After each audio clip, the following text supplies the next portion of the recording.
नमस्कार बंधुरा आपनारा देखছেন বঙ্গবাংলা আপডেট ইউটিউব চ্যানেল। এসএসসি মামলায় আবারও বড় মোড়, সুপ্রিম কোর্টের কড়া বার্তা। র্যাঙ্ক জাম্প করে পাওয়া চাকরি এবার সম্পূর্ণ অযোগ্য। কারা চাকরি হারালেন আর কারা বসতে পারবেন না পরীক্ষায়, দেখে নিন বিস্তারিত।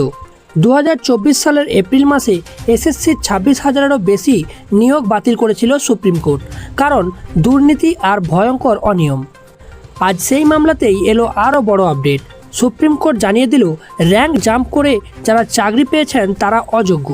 নবম দশম শ্রেণীতে 185 জন এবং একাদশ দ্বাদশ শ্রেণীতে 39 জন যারা র্যাঙ্ক জাম্প করেছেন তাদের চাকরি বাতিল। আর শুধু তাই নয়, তারা ভবিষ্যতে আর এসএসসির নিয়োগ পরীক্ষাতেও বসতে পারবেন না। রাজ্য সরকার এবং এসএসসির রায় পুনর্বিবেচনার আবেদন জানিয়েছে। তারা জানিয়েছে যোগ্য আর অযোগ্যদের আলাদা করে চিহ্নিত করা হয়েছে, সেই অনুযায়ী রিভিউ পিটিশন দেওয়া হয়েছে।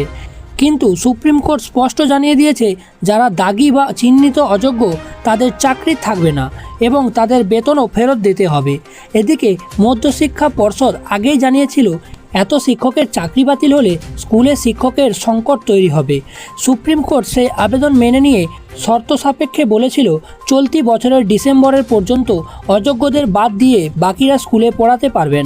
তবে রাজ্য সরকারকে 31শে মের মধ্যে নতুন নিয়োগ প্রক্রিয়া শুরু করতে হবে। এখন প্রশ্ন একটাই, এই বিশাল নিয়োগ দুর্নীতি শেষ কোথায়? চাকরি হারানো হাজার হাজার মানুষ এখন কি করবেন?